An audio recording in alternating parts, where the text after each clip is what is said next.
सूती जी कहने लगे कि अब सब व्रतों में उत्तम व्रत और मोक्ष के देने वाले एकादशी के व्रत का महात्म्य सुनो।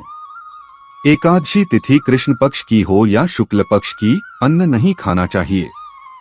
जो एकादशी को अन्न खाता है वह पापों का भक्षण करता है।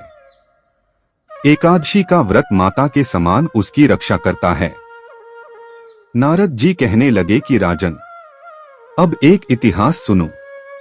नर्मदा के तट पर गालव ऋषि का अति शोभायमान आश्रम था।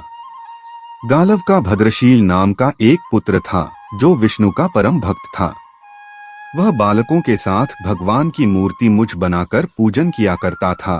साथ ही बालकों को उपदेश दिया करता था कि वह भी भगवान का पूजन करें तथा एकादशी का व्रत रखें। बालक भी उसका उपदेश सुनकर वैसा ही किया करते थे। अपने पुत्र के चारित्र को देखकर एक पर समय उसके पिता गालई ऋषि ने उससे पूछा कि भद्रशील, तुम सदैव भगवान विष्णु की पूजा में लगे रहते हो, यह उपदेश तुमको किसने दिया? यह बात सुनकर भद्रशील कहने लगा कि पिताजी, मैं या आपको अपने पूर्व जन्म का वृतांत सुनाता हूँ। पहले जन्म में मेरा जन्म चंद्रवंश में हुआ था। कर्मकीर्ति मेरा नाम था। दत्तात्रेय जी से मैंने शिक्षा दीक्षा ग्रहण की। मैंने 1000 वर्ष तक राज्य किया। उस काल में मैंने अनेक धर्म तथा पाप के कर्म भी किए, परंतु दैववश में बड़ी संगत में पड़ गया और वेद मार्ग छोड़कर पाखंड मार्ग पर चल पड़ा। मेरे इन आचरणों को देखकर प्रजा भी पाप के कर्म करने लगी। इस प्रकार धर्म शास्त्रों के कथनानुसार प्रजा के पाप का छठा भाग मुझको भी मिलने लगा।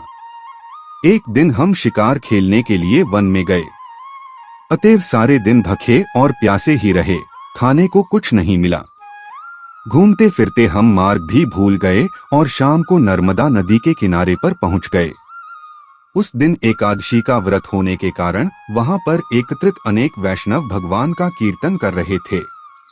मैं भी भूखा प्यास रहकर रात भर वहीं पर पड़ा रहा, मगर प्रातः काल होते ही भूख प्यास से दुखी हो मेरे प्राण निकल गए।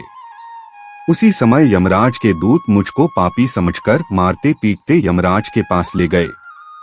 यमराज ने चित्रगुप्त से मेरे सब पाप और पुण्य का लेखा मांगा। तब चित्रगुप्त ने विचार कर कहा, इसने एकादशी का व्रत किया था, उसकी से इसके प्राण निकल गए, इस कारण इसके समस्त पापक्षय हो गए हैं। यह सुनकर यमराज तत्काल अपने सिंहासन से उठाकर खड़े हो गए और हाथ जोड़ मुझसे बोले कि क्षमा करना, हमसे भूल हो गई। साथ ही मुझको नमस्कार भी किया। फिर अपने दूतों को धमकाकर कहने लगे, जो मनुष्य भगवान के नामों का जाप करता हो उसको कभी हमारे पास मत लाओ। जिसी अनजाने भी एकादशी का व्रत किया हो उसके हमारे पास आने की आवश्यकता नहीं पड़ती। इसके बाद यमराज ने मेरा पूजन किया और फिर मुझे सुंदर विमान में बिठाकर विष्णुलोक को भेज दिया। हजारों वर्ष तक इंद्रलोक साथ विष्णुलोक में रहने के पश्चात अब फिर मैंने यहाँ पर जन्म लिया है।